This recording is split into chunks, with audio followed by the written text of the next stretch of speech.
Bienvenue sur le podcast Aécriture. Je suis Isa, créatrice du compte Instagram Aécriture et du site internet aécriture.fr, plateforme d'accompagnement en écriture.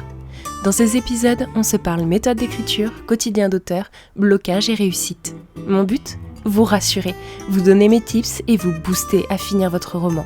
Alors, si comme moi, vous êtes passionné d'écriture, installez-vous et on est parti. Hello ! Bienvenue dans ce nouvel épisode. Ça y est, il fait froid, l'hiver se rapproche à grands pas, alors je t'invite à t'emmitoufler bien confortablement dans un plaid, à attraper ton plus beau mug et à te laisser porter par le doux son de ma voix. Comme chaque semaine depuis un moment, tu le sais, c'est le moment de te parler de mon carnet d'écriture. La campagne est ouverte jusqu'au 25 décembre, alors il ne te reste que peu de temps pour effectuer ta précommande. Si tu débarques et ne connais pas le projet, je t'explique. J'ai développé un carnet d'écriture pour t'accompagner tout au long de l'écriture de ton roman. Il s'adapte à ta méthode d'écriture et te suit jusqu'à la soumission. Tu trouveras le lien de la campagne Kiss Kiss Bang Bang dans les notes de l'épisode ainsi que dans ma bio Insta. Pense-y, après tout, Noël approche. Bien. Aujourd'hui, je voulais aborder la question de la légitimité. Dans l'écriture, elle prend une place incroyable et si j'ai déjà évoqué un peu le sujet dans mon épisode sur la bonne et la mauvaise littérature, je pense qu'il est bon d'en reparler. J'imagine que tu t'es déjà surpris à penser « je ne suis pas un vrai auteur », à douter de tes capacités, à te dire que tu n'es pas légitime pour écrire ou partager tes histoires. Si c'est effectivement le cas, tu n'es pas seul. Dans cet épisode, on plonge dans le syndrome de l'imposteur, ce sentiment tenace qui freine tant d'écrivains.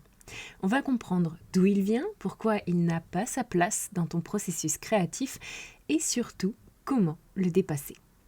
Prépare-toi à transformer ces doutes en force, un pas à la fois. Pour commencer, qu'est-ce que le syndrome de l'imposteur ? C'est un terme que l'on voit un peu partout pour un peu tout. Il est devenu un peu fourre-tout, mais il répond pourtant à un sentiment bien réel et finalement assez précis. Celui de ne pas être assez. Assez bien, assez expert, assez reconnu, bref. Le syndrome de l'imposteur a été étudié pour la première fois en 1978 par les psychologues Pauline Clance et Susan Himes. Leur travail s'est concentré sur les femmes ayant réussi professionnellement mais qui, malgré leurs accomplissements, ressentaient un profond doute sur leur légitimité et craignaient d'être démasquées comme des fraudeuses. En fait, ces femmes avaient tendance à attribuer leur succès à des facteurs externes comme la chance, le travail acharné ou l'aide des autres, plutôt qu'à leurs propres compétences ou mérites. Elles souffraient alors d'un décalage entre leur perception d'elles-mêmes et la reconnaissance extérieure qu'elles recevaient. Clance et Himes ont expliqué ce phénomène par un schéma éducatif, des attentes irréalistes ou des comparaisons excessives et un contexte social où les femmes étaient perçues comme moins légitimes dans certains domaines. En gros, la société leur disait qu'elles n'étaient pas assez par rapport aux hommes. Si le syndrome de l'imposteur est très présent chez les femmes, on sait maintenant, grâce à des études élargies, qu'il est universel, touchant un peu tout le monde, avec une prédominance pour les contextes où la réussite est valorisée, voire survalorisée. Si tu suis bien, le syndrome de l'imposteur est en fait un sentiment partagé par beaucoup, malgré tout ce que l'on peut voir sur les réseaux avec tous ces gens qui se présentent 6 sur 2 experts de leur domaine. En réalité, la plupart souffrent de ce syndrome et se posent 1001 questions, tout comme toi. Chez les écrivains, il est même presque omniprésent. Même les écrivains reconnus en souffrent. Amélie Nothomb, J.L. Dicker, James Baldwin. Maya Angelou, malgré sa carrière prolifique et son statut d'icône littéraire, a avoué ressentir régulièrement qu'elle serait démasquée un jour, comme si elle ne méritait pas son succès. Elle a même déclaré « J'ai écrit 11 livres, mais chaque fois je pense « Oh non, ils vont découvrir que je les ai eus cette fois-ci. Je n'ai rien à dire. » Neil Gaiman, auteur ultra reconnu, auteur d'American Gods et de Coraline, a dit « Un jour je vais être découvert. on va comprendre que je ne fais que m'amuser et que je n'ai aucune idée de ce que je fais. John Steinbeck, l'auteur des Souris et des hommes et des raisins de la colère, écrivait dans ses journaux à propos de son sentiment d'incompétence. Je me demande parfois si je vais vraiment comprendre un jour ce que je fais en écrivant. Mes histoires me semblent dérisoires et sans substance. Pouf! Alors, si eux pensent ça, il est tout à fait logique que nous, auteurs non publiés, primo-édités ou simplement moins connus, on se sente comme des petits cacas de la littérature. Mais ont-ils raison de penser ça? Tu vas me dire non, et je suis bien d'accord. Si ces gens-là sont des imposteurs, il n'existe aucun expert en ce monde. Et même si c'était vrai, alors pourquoi s'en ferait-on de ne pas en être un? Le syndrome de l'imposteur, tu l'as sans doute ressenti de 1000 façons. Doute, peur du jugement, peur d'être démasqué, avoir l'impression d'embobiner les gens, de ne pas se sentir à sa place, penser que tes réussites ne t'appartiennent pas ou sont dues à la chance ou à l'incompétence des autres, à repérer la vraie expertise, la minimisation de la valeur de tes réussites. Il n'y a pas longtemps, j'ai discuté avec une abonnée qui m'a parlé des commentaires négatifs qu'elle avait reçus parce qu'elle n'écrivait que de la fanfiction jusqu'à présent. Qu'elle ne se sentait donc pas légitime pour espérer un jour être auteur professionnel, car la fanfic c'était facile selon eux. Pourtant, écrire n'est jamais facile, et de nombreux auteurs de blanche, de fantaisie ou de polar ont commencé en écrivant de la fanfiction. Ça a eu le mérite d'aiguiser leur plume, de tester les systèmes de narration, de trouver leur méthode d'écriture, de grandir en tant qu'écrivain. Tout comme un dessinateur commence par recopier ce qu'il voit ou des œuvres célèbres, il s'exerce et mûrit grâce à cela. Et apprendre une technique, muscler son écriture, n'est pas facile. Ceux qui disent ça n'en ont sans doute jamais lu, ni écrit et ont simplement un préjugé en tête. Ceux qui considèrent que les auteurs de fanfic de young adultes ou encore ceux qui s'auto-éditent ont choisi la voie de la facilité et ne peuvent être considérés comme de véritables écrivains légitimes ne sont que des esprits fermés qui ne savent pas de quoi ils parlent. Ce ne sont pas des gens auprès de qui tu irais demander conseil, alors ne te préoccupe pas de leur opinion. Fais tes armes, poursuis ta voie, upgrade tes compétences et écris ce que tu as envie d'écrire.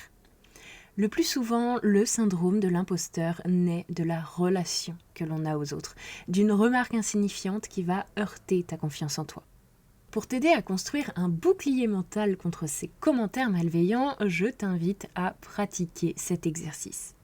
Pour qu'il fonctionne, je te demande d'être honnête avec toi-même et de laisser tomber la modestie, d'accord? Cet exercice s'appelle l'inventaire des réussites.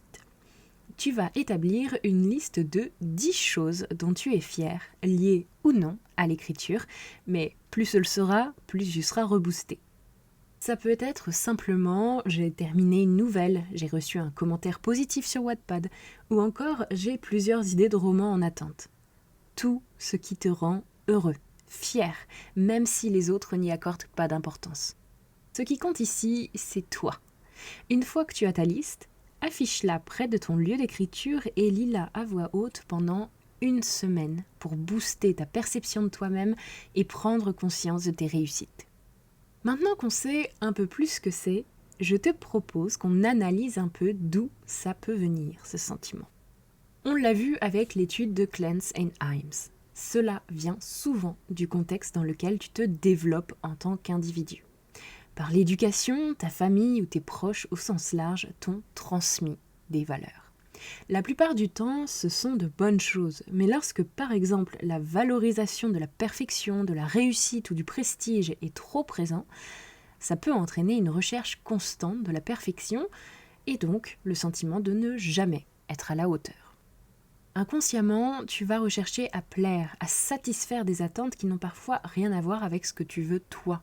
Ou encore, tu vas mettre des conditions irréalistes à ta réussite. La société a tendance à promouvoir le meilleur, le plus beau, le plus intelligent, le plus... mets ce que tu veux ici. C'est normal. Cela nous vient de la sélection naturelle inscrite jusque dans notre ADN et c'est ce qui fait que l'humanité se développe et prospère depuis des milliers d'années. Cependant, l'homme en tant qu'individu peut se retrouver piégé par le système de valorisation, parce que le besoin de reconnaissance est très ancré dans notre psyché. C'est un besoin lié à celui de l'appartenance au groupe qui nous a maintenus en vie pendant des milliers et des milliers d'années. On ne peut pas s'en défaire d'un coup de baguette magique et le fait d'être reconnu pour ce que l'on fait, ce que l'on produit, nous sécurise. Par ce biais, on gagne notre place parmi nos pairs. Nous ne sommes plus au banc de la société, nous en faisons partie. Nous sommes légitimes. Alors, on se compare les uns aux autres, on se focalise sur le négatif, sur ce qui nous manque, au lieu de se tourner vers ce qui nous rend uniques et qui nous donne notre place dans la société. Je te donne mon exemple. Pendant longtemps, je n'ai pas osé me lancer dans ce qui me faisait vibrer parce que je me disais que je n'avais pas la légitimité nécessaire. Je ne viens pas du secteur de l'édition, je ne suis pas une autrice éditée et prolifique, je ne suis pas une influenceuse littéraire, je ne suis pas à l'aise en société ou en réseautage, je ne connais personne dans ce milieu. Bref, face à moi, il y a tout plein de profils qui me semblaient bien plus légitimes. Cette nana qui était acheteuse et rameneuse de talent chez une grande maison d'édition, celui-ci qui est lecteur professionnel, ou elles qui sont autrices auto-éditées ou éditées en maison, ou encore elle qui est éditrice. Je ne vais pas te mentir, bien sûr que ma légitimité montera en flèche lorsque j'aurai publié mon roman. C'est ainsi. Mais ça ne veut pas dire que je ne suis pas légitime pour accompagner les auteurs pour autant. Grâce à une formation business, j'ai eu l'occasion de faire le tour des points qui me différencient et de percevoir que ce que je voyais comme un manque n'est en réalité qu'une différence. J'écris depuis toujours, j'ai écrit 2 romans, je me suis formée en écriture et je continue à le faire tous les jours.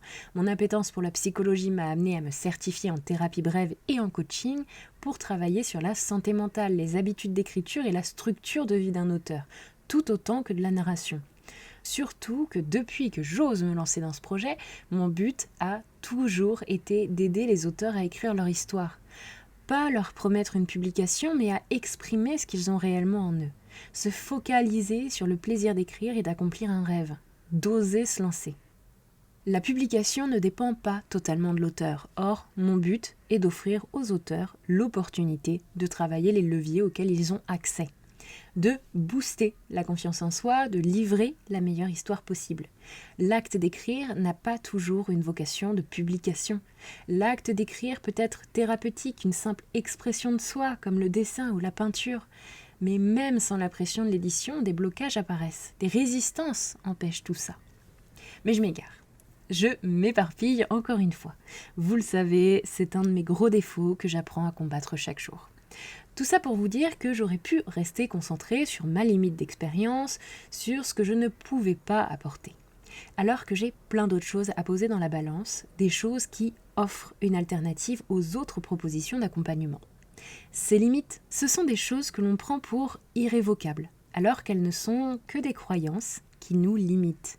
Et les croyances, bonne nouvelle, ça se travaille, ça se ramollit pour petit à petit se modifier, s'annuler. Pour ça, j'ai à nouveau un petit exercice pour toi. J'aimerais que tu imagines ton imposteur intérieur en tant que personne. Tu sais, la petite voix qui te dit toutes ces choses mesquines et qui te fait douter de toi. Tu vas lui écrire une lettre. Dans une première partie, tu vas lui expliquer comment ce qu'il dit, comment ses critiques t'impactent. Dans un second temps, tu vas reprendre tous ces points et défendre ton droit d'écrire et d'être légitime.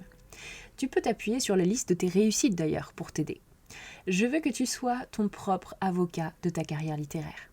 Ça va te permettre de prendre du recul et de prendre conscience de tes forces. Maintenant, j'aimerais te poser une question. Qu'est-ce qui, selon toi, te rendrait légitime ? Je t'invite à y répondre avant de continuer l'épisode. Tu peux mettre stop si tu as besoin d'un peu de temps pour y réfléchir. Voilà, c'est bon ? Alors, maintenant, qu'est-ce qui t'a empêché de faire ça ? Je t'invite à mettre en place un plan de petites actions afin de pallier ce qui te manque. Il n'est jamais mauvais d'apprendre la structure narrative, de dégager du temps, de faire appel à un professionnel ou que sais-je. Mais je vais quand même ajouter quelque chose de primordial. Tu es écrivain si tu écris. C'est malheureusement ce qui fait que ce n'est pas considéré comme un métier à part entière, et cela engage un gros débat dans lequel je ne rentrerai pas ici, mais les choses étant faites ainsi, pour devenir auteur, on n'a pas besoin de diplôme, d'avoir publié ou d'une validation externe. Tu peux te considérer écrivain si tu écris et que tu dédies ton âme à l'écriture. C'est l'effort, l'implication, l'engagement qui font l'écrivain, pas une validation élitiste ou un don, un talent inné offert par une bonne fée. Le talent, je te l'ai dit, ça se travaille, et l'écriture, c'est une suite de techniques, de tentatives, d'évolution. Alors écris et tu deviendras écrivain. On commence tous quelque part, même les célébrités que j'ai citées plus haut. Ils ont commencé en trouvant que leur texte était de la merde et ils ont reçu des critiques acides qui les ont ébranlés. Mais ils ont continué d'y croire. Ils n'ont pas abandonné. Ils ont persisté, ont augmenté leur niveau, musclé leurs plumes, retravaillé leur intrigue et leurs personnages, et ont fini par réussir. Voilà. Travaille ta légitimité en t'affirmant comme tel. Tu dois connaître le mantra anglophone « fake it until you make it ». Simule jusqu'à ce que ce soit vrai. Fais semblant de l'être jusqu'à ce que tu le deviennes. Beaucoup ont peur de cette affirmation car ils pensent que c'est mentir, prendre les gens pour des ânes et tirer parti de la crédulité. Ça peut être ça, oui, si tu es mal intentionné, si tu as juste envie de soutirer de l'argent à des gens. Mais si ton rêve, c'est d'écrire, ou si comme moi, c'est d'accompagner ou de vendre une prestation, prends-le plutôt comme le fait d'adopter la bonne attitude pour te donner toutes les chances d'y arriver. Devenir écrivain, ça ne tombe pas du ciel. Ça s'écrit à travers les histoires que tu vas développer, les compétences que tu vas apprendre. C'est un statut qui s'arrache à la force de la plume, et si dès à présent tu n'agis pas comme un écrivain, tu ne finiras pas ton roman, tu ne publieras jamais et tu resteras l'écrivaillon que tu déplores être. C'est comme une prophétie autoréalisatrice. On devient ce que l'on projette. Alors projette-toi en tant qu'écrivain et tu en deviendras un. Nouvel exercice pour travailler ta posture. Tous les jours, je t'invite à écrire une affirmation positive, commençant par « Je suis un écrivain qui ». Par exemple, « Je suis un écrivain qui aime partager des histoires émouvantes ».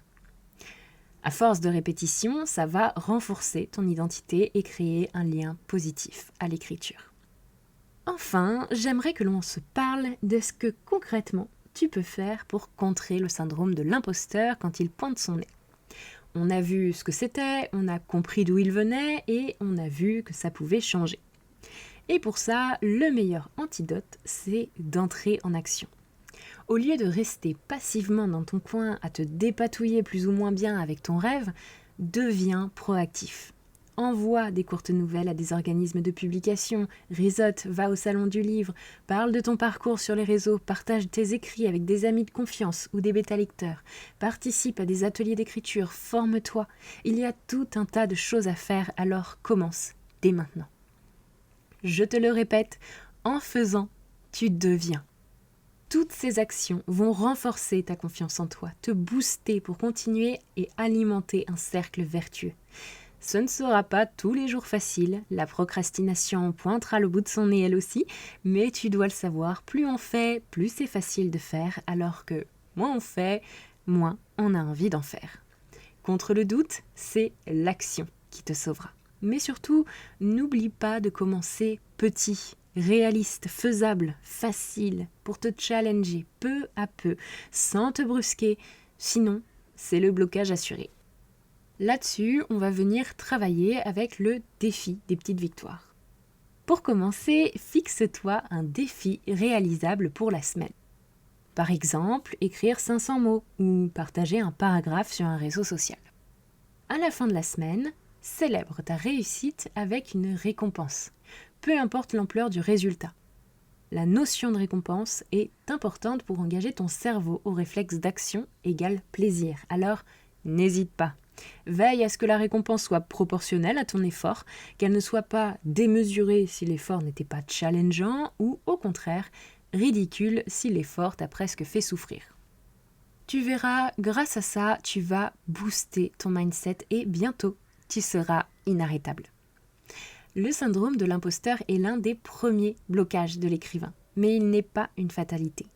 C'est souvent l'occasion de revoir ta méthode et de gagner en expérience. Il est parfois un petit rappel à l'ordre lorsque tu as l'impression de ne pas faire assez ou le signal qu'il te faut refaire le point sur ce qui se passe à l'intérieur de toi. Avec de la pratique et des outils tout simples, on peut tous travailler sur notre sentiment de légitimité. Bien entendu, je t'invite plus que tout à tester les exercices et à partager ton expérience sur la page Insta ou à laisser un commentaire directement sur le podcast. Si tu es encore là, je te remercie de m'avoir suivi jusqu'au bout. J'espère que cet épisode t'aura plu et que tu te sens d'attaque pour décrocher la lune. N'oublie pas que pour t'aider, tu peux aussi compter sur mon carnet d'écriture afin d'être bien organisé et mettre toutes les chances de ton côté pour finaliser ton histoire. Abonne-toi pour rester à jour, laisse une note sur ton application préférée et soutiens-moi en parlant de cet épisode autour de toi. Sur ce, on se retrouve mercredi pour un prochain épisode. D'ici là, je te souhaite une agréable semaine. C'était Isa d'Écriture, amour sur toi et écris bien.